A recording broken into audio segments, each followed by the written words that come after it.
오늘 제 설교는 나무에 대한 묵상, 이거를 중심으로 제가 받은 은혜 전하겠습니다.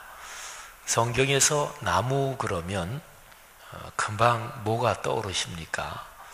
아마도 많은 그리스도인들의 머릿속에 시냇가에 심겨진 나무, 시편 23편이나 또는 시편 1편 이런 성경의 몇 구절이 얼른 떠오를 거예요.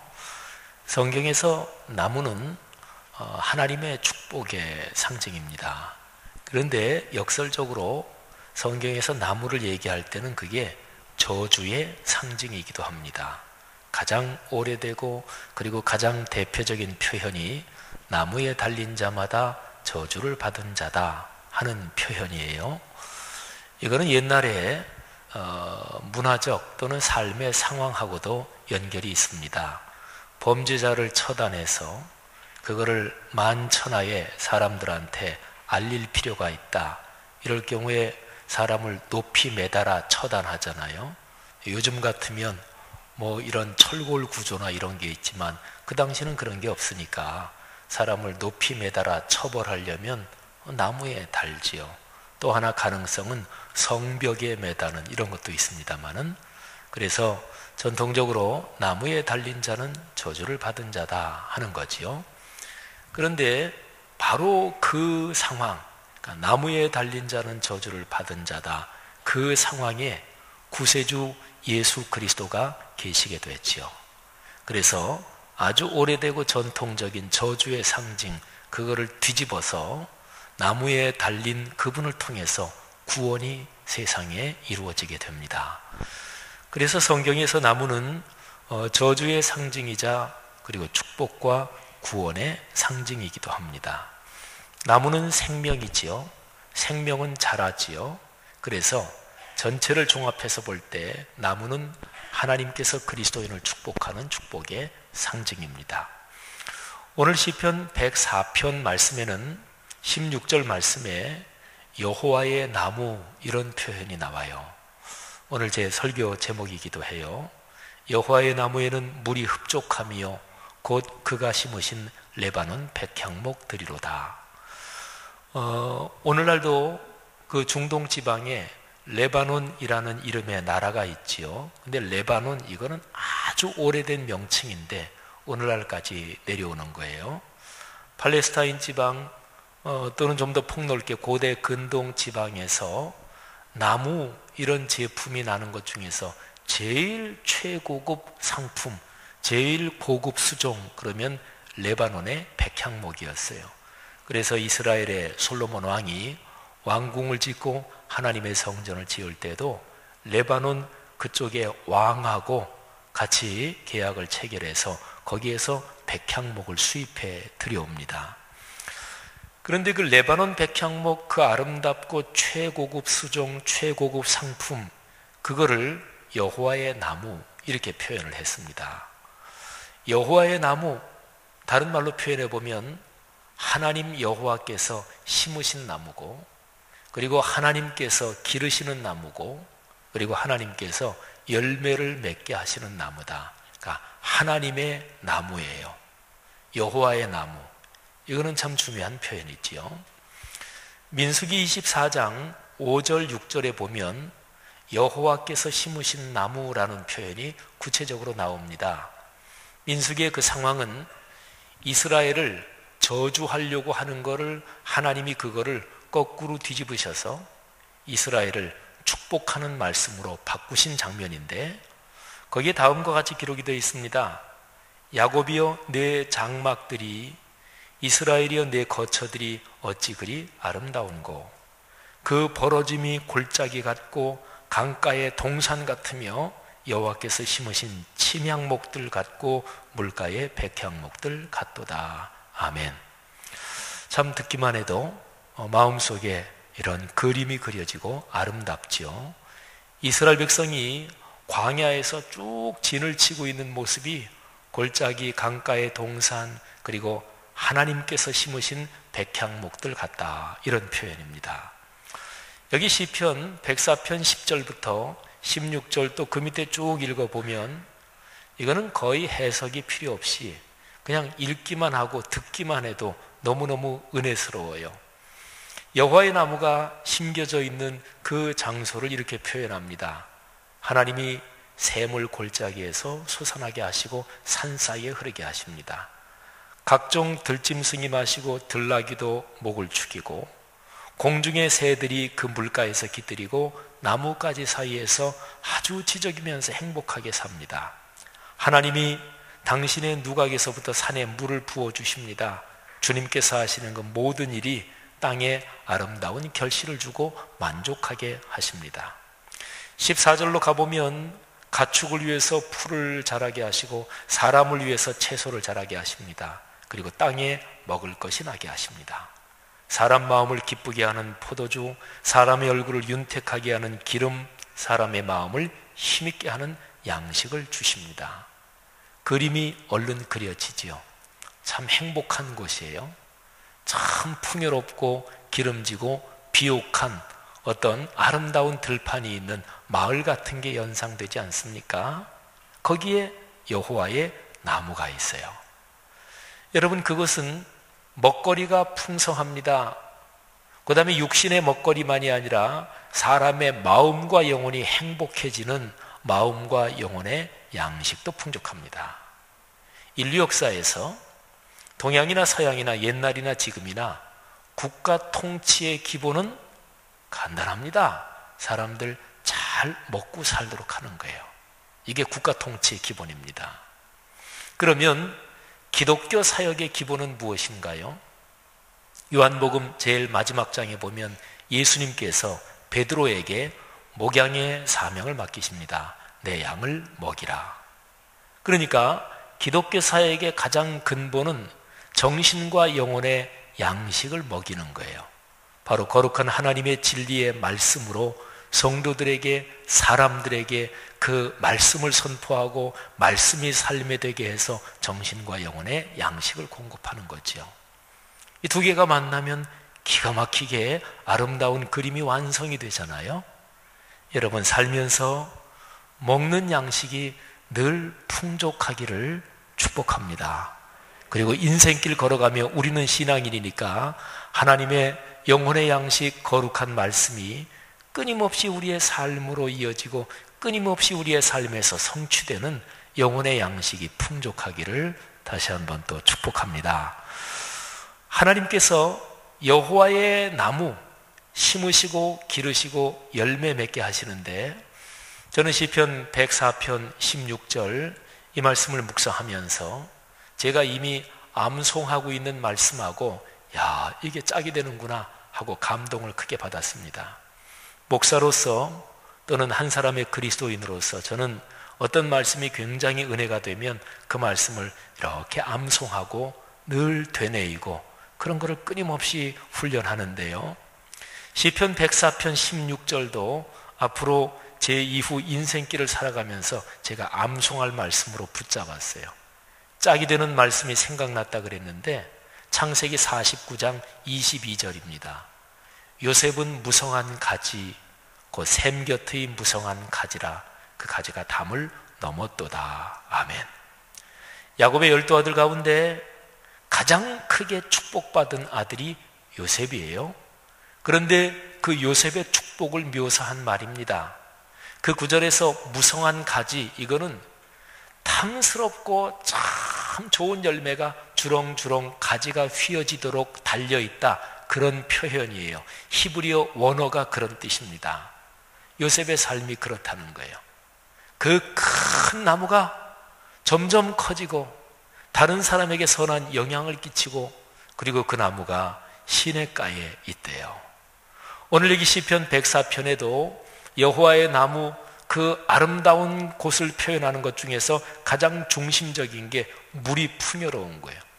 물은 일반 과학적으로도 생명의 근원이라 그러잖아요. 사람이 사는 마을은 물가에 형성되잖아요. 물은 인류 문명이 물을 흐름을 중심으로 해서 흘러가잖아요. 사랑하신 여러분, 여호와의 나무는 하나님이 선택하신 하나님의 백성을 보여주고 가르쳐주는 거예요. 이스라엘 백성이요, 그리고 오늘날로 말하면 여러분과 저 하나님을 아버지로 부르는 그리스도인들을 가리키는 말이죠. 사랑하시는 여러분, 시편 104편 16절에 있는 여호와의 나무, 여기에서 그리고 있는 이 축복이 여러분의 인생 가정 가문의 축복이 되시기를 주님의 이름으로 축원합니다. 오늘 제가 드리는 설교 말씀을 들으면서 감동적인 구절이 있다 그러면 꽉 잡으십시오. 잡고 그 말씀을 계속 붙잡고 기도하십시오. 집에서 프린터로 빼서 붙여놓든지, 붓글씨 잘 쓰시는 분 있으면 먹값 좀 주시고 글씨 하나 써달라 그래서 액자를 걸어 놓으시든지. 사람은 정신적인 존재이기 때문에 어떤 거를 계속 생각하잖아요. 그러면 생각하는 게 내 삶에서 모든 면에 다 연결이 됩니다. 신체적으로도 연결이 됩니다. 사람의 정신의 능력은 아주 대단하고 어떨 때는 무한대다, 이 정도까지 표현할 수 있을 정도로 그 힘이 엄청나요. 그래서 정신훈련, 자기 명상이라든지 자기 최면이라든지 적극적인 사고방식이라든지 잠재력을 끄집어내는 정신의 훈련, 이런 것이 엄청난 힘을 발휘하는 거예요. 일반적으로도 그렇거늘 하나님의 진리의 말씀, 그 말씀을 붙잡고 그 말씀의 성취를 위해서 기도할 때 그게 어찌 이루어지지 않을 수가 있겠어요. 사랑하신 여러분, 오늘 말씀에서 감동이 다가오는 말씀을 꽉 붙잡으십시오. 그리고 평생 그 말씀을 잊지 마십시오. 여러분의 삶이 그렇게 이루어질 줄 믿습니다. 여호와의 나무, 그런데 성경에는요, 창세기부터 요한계시록까지 하나님이 축복해 주시는 하나님의 축복이 나무라는 것을 중심으로 이어지는 흐름이 있어요. 그거를 우리가 공부해 볼 필요가 있습니다. 창세기 2장에 보면 생명나무, 이런 단어가 나옵니다. 그리고 이것이 성경 전체를 흘러서 맨 마지막 요한계시록까지 이어져요. 창세기 2장 9절에 보면 하나님께서 모든 피조세계를 당신이 보시기에 참 아름답고 좋게 만들어 놓으시고서 그 가운데서도 기가 막히게 더 아름다운 곳 에덴 동산을 만드셨습니다. 그런데 그 에덴 동산 묘사하는 말 가운데 이런 표현이 있습니다. 하나님이 그 땅에서 보기에 아름답고 먹기에 좋은 나무가 나게 하시니 동산 가운데에는 생명나무와 선악을 알게 하는 나무도 있더라. 거기에 많은 나무가 있었을 텐데 특별히 두 가지를 얘기합니다. 첫째 생명나무, 두 번째 선악을 알게 하는 나무. 두 번째 나무 열매는 하나님이 따먹지 말라고 하신 거지요. 그런데 사람이 말씀을 어기고 따먹었습니다. 사람 속에 죄가 들어왔습니다. 죄가 사람의 심성, 사람의 영혼 속에 깊이 독버섯처럼 뿌리내리게 됐습니다. 그리고 나서요, 그런 상황하고 연관해서 창세기 3장 22절에 보면 하나님께서 걱정을 하십니다. 이런 얘기입니다. 이 사람이 선악을 아는 일에 우리 중 하나같이 되었으니 그가 그의 손을 들어 생명나무 열매도 따먹고 영생할까 걱정된다. 악한 사람이 오래 살면 별로 좋지 않아요. 본인에게도 그렇고 주변 삶에도 그렇고. 하나님의 섭리와 뜻을 우리가 다 알지 못합니다만 어쨌든 죄악에 물든 사람이 생명나무 열매도 따먹고 영생할까 봐 걱정이 되셔서, 그래서 3장 24절에 보면은 하나님이 생명나무의 길을 막아버리십니다. 24절, 이같이 하나님이 그 사람을 쫓아내시고 에덴 동산 동쪽에 그룹들, 이 그룹은 천사들을 말해요. 그리고 두루 도는 불칼을 두어 생명나무의 길을 지키게 하시니라. 아담과 하와를 에덴 동산에서 쫓아내신 것은 정확하게 초점을 딱 잡고 얘기한다면 생명나무에 접근하지 못하게 했다. 이게 요점입니다.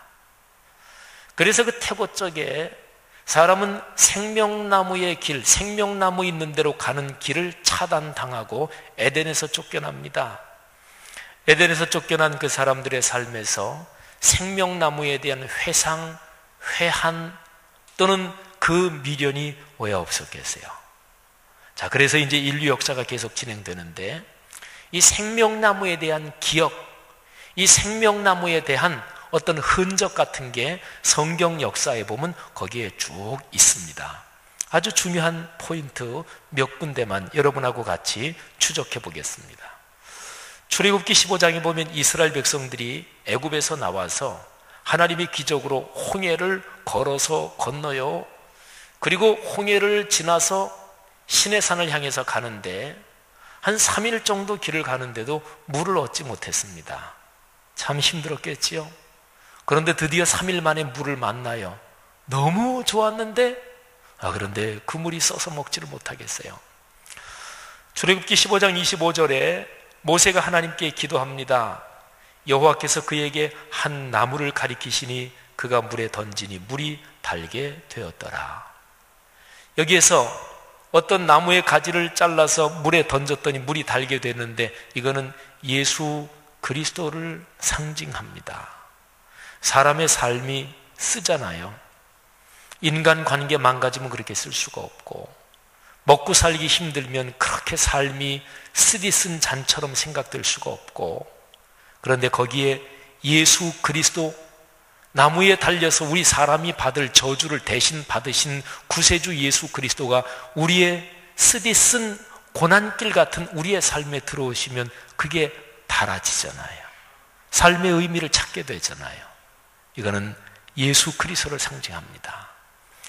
잠언으로 넘어가면은요, 잠언에는 구체적으로 저 태고적 에덴의 생명나무, 똑같이 생명나무라는 단어가 나와요. 그런데 참고로 먼저 잠깐 말씀드릴 것은, 잠언은 지혜에 대해서 많이 나오잖아요. 근데 지혜는 예수 그리스도를 상징합니다. 잠언 8장 보면 그게 명확하게 나와요. 그래서 잠언에서는 지혜가 사람처럼 의인화돼서 나오는데 잠언의 지혜는 예수 그리스도를 상징해요. 자, 이제 잠언에서 생명나무에 대해서 나오는 구절들입니다. 3장 18절. 지혜는 그 얻은 자에게 생명나무라. 지혜를 가진 자는 복되도다. 아멘.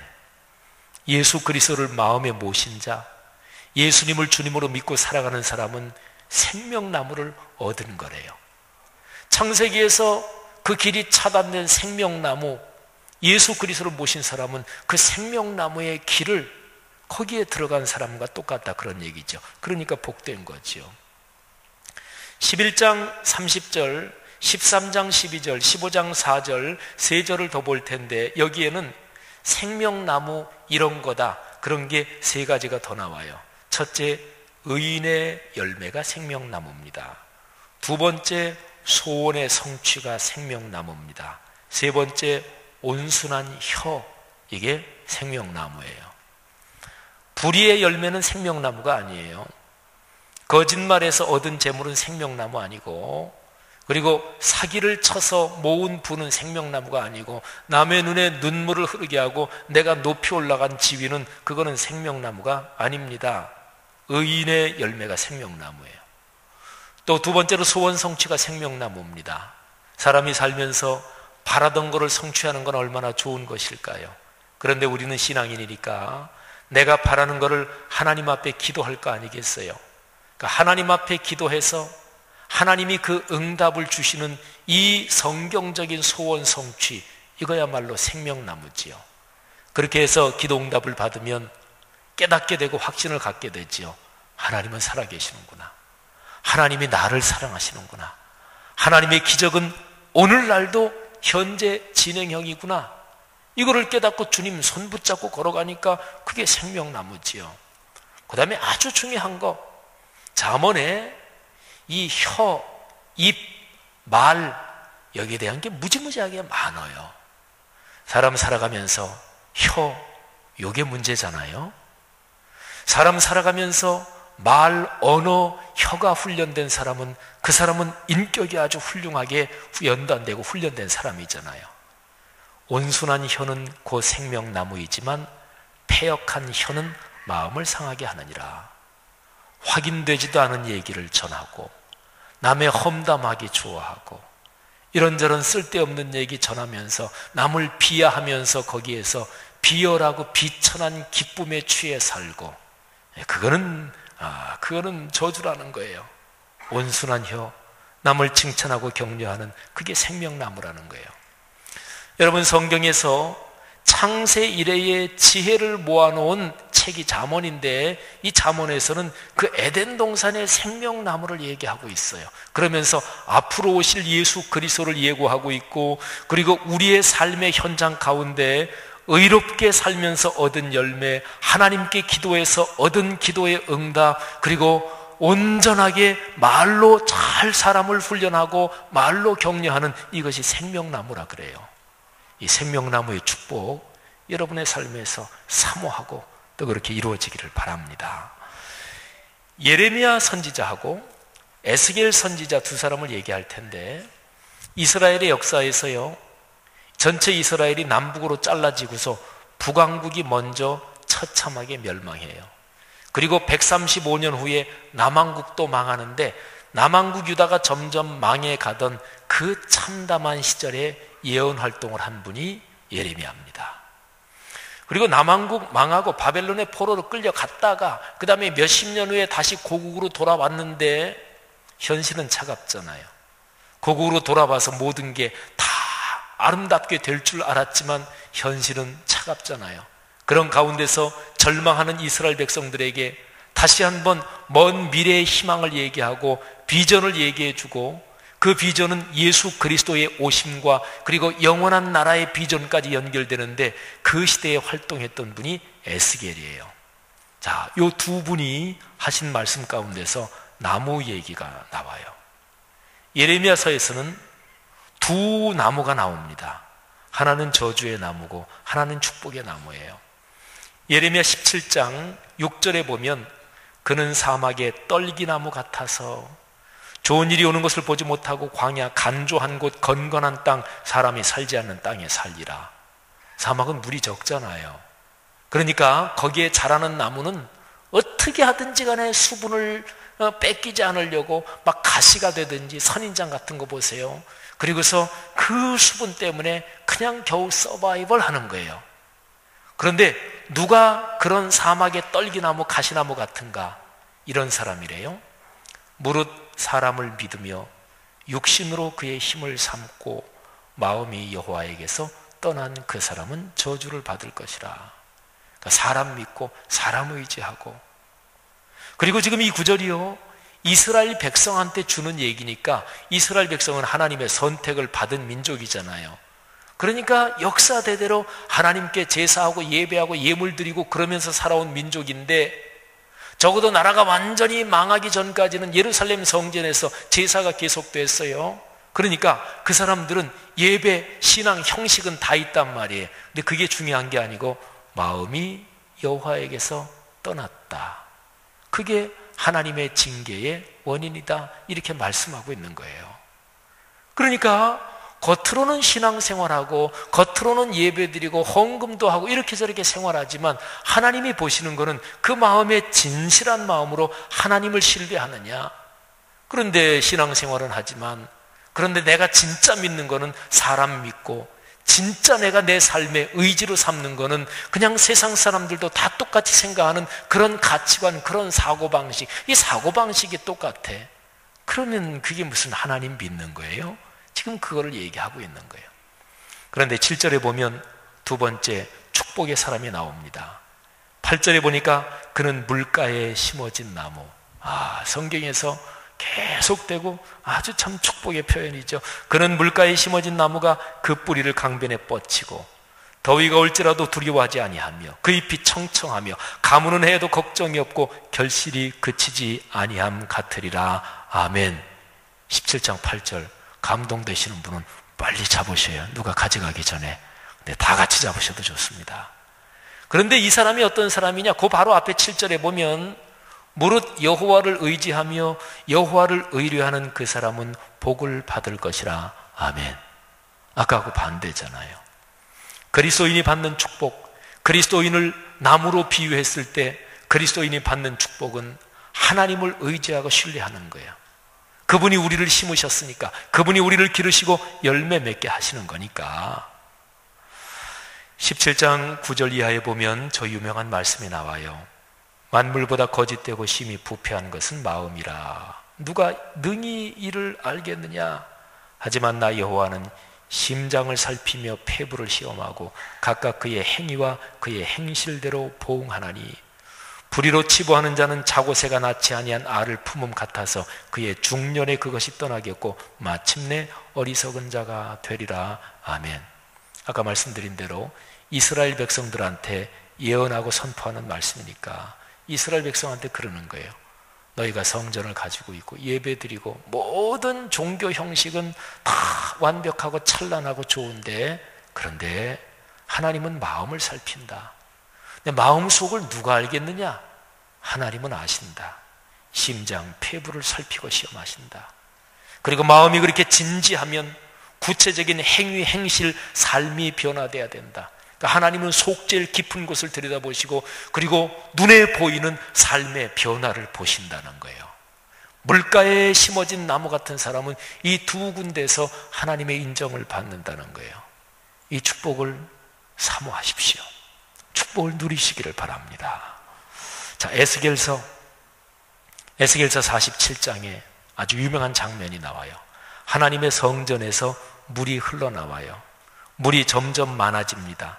동편 쪽으로 흐르는데, 그런데 47장 7절에 내가 돌아가니 강 좌우편에 나무가 심히 많더라. 그러니까 물이 쫙 흘러가는데 강 좌우편에 나무가 많아요. 물이 흘러가는데 흘러가는 물이 들어가는 곳에 죽은 바다가 살아나요. 생물이 살고 물고기가 많아지고 강 좌우편에 사람들이 살게 되고 그리고 많은 축복을 받게 됩니다. 그런데 12절에 유명한 표현이 있어요. 강 좌우 가에는 각종 먹을 과실나무가 자라서 그 잎이 시들지 아니하며 열매가 끊이지 아니하고 달마다 새 열매를 맺으리니 그 물이 성소를 통하여 나옴이라. 그 열매는 먹을만하고 그 잎사귀는 약 재료가 되리라. 아멘. 위대한 축복이지요. 신약 성경의 맨 마지막 책 요한계시록이 구약에 예언된 말씀 에스겔서의 말씀을 받아요. 그래서 요한계시록에 보면 맨 마지막에 모든 역사가 마쳐지고 그리고 들어갈 그 영원한 하나님 나라를 바로 이 구절로 설명해요. 자, 글로 넘어가기 전에 한 군데만 잠깐 들렸다가 넘어갑니다. 요한복음 15장 1절 나는 참 포도나무요 내 아버지는 농부라. 요한복음 15장 1절 151 좋으신 분은 또 꼭 잡으세요. 나는 참 포도나무요 내 아버지는 농부라. 짧아서 외기도 편해요. 이거는 예수님과 하나님 아버지와의 관계인데 여러분과 저 우리에 대한 얘기는 이 구절 자체에는 없지만 밑으로 읽어보면 있어요.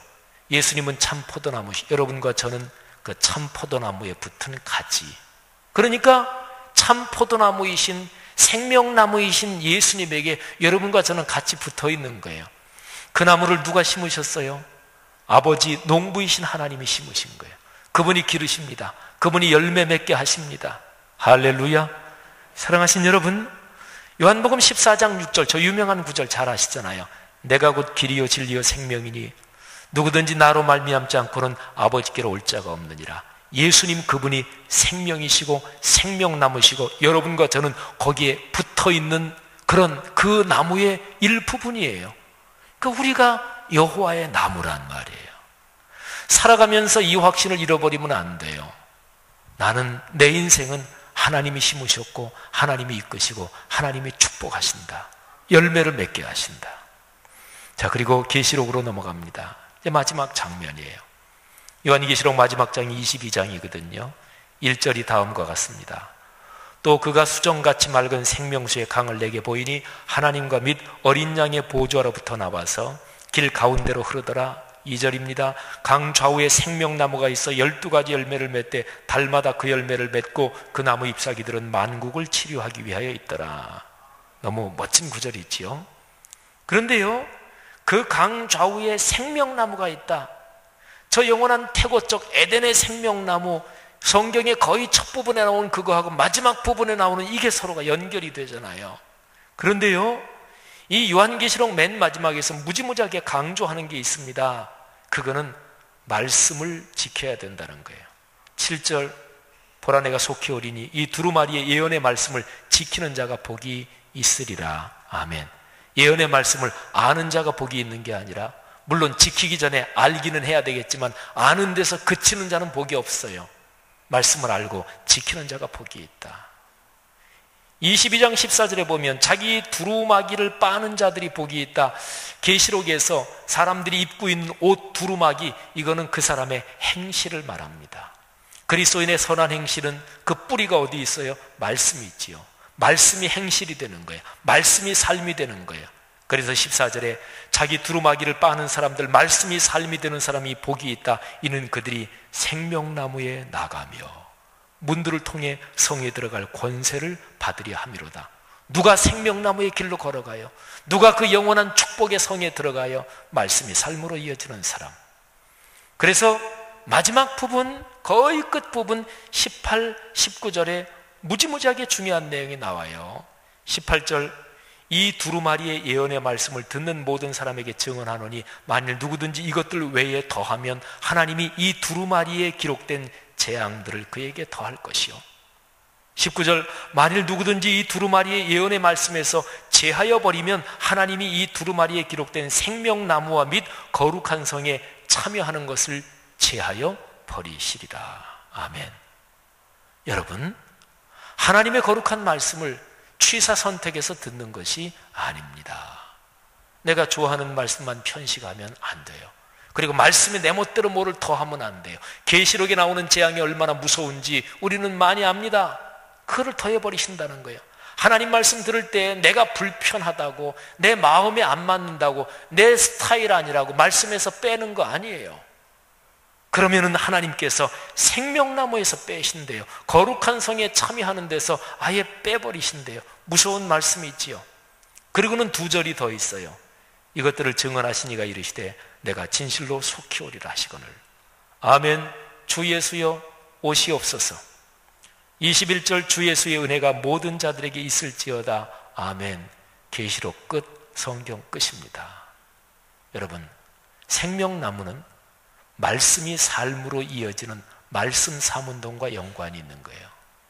창세기 왜 생명나무의 길을 잃어버렸어요? 하나님의 말씀을 안 지켜서. 하나님이 선악을 알게 하는 나무의 열매는 따먹지 말라고 하셨는데 그 말씀을 삶으로 이어지지 못했어요. 그래서 생명나무의 길을 잃어버린 거예요. 어떻게 하나님이 심으신 여호와의 나무인 그리스도인들이 생명나무의 길로 걸어갈 수 있을까요? 그거는 말씀을 듣고 말씀을 살아내는 길입니다. 계시록 맨 마지막에서 너무나 명백하잖아요. 성도 여러분, 하나님께서 여러분을 하나님이 심으신 나무라고 인정하시고 그렇게 선언하시는 것을 마음에 확신하시기를 바랍니다. 그리고 하나님의 나무들이니까 하나님이 축복하실 거예요.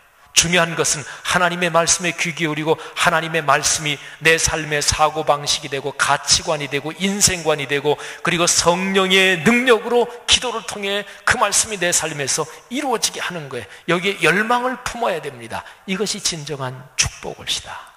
하나님께서 이런 복을 우리 모두에게 넉넉하게 주실 줄 믿습니다. 기도하겠습니다.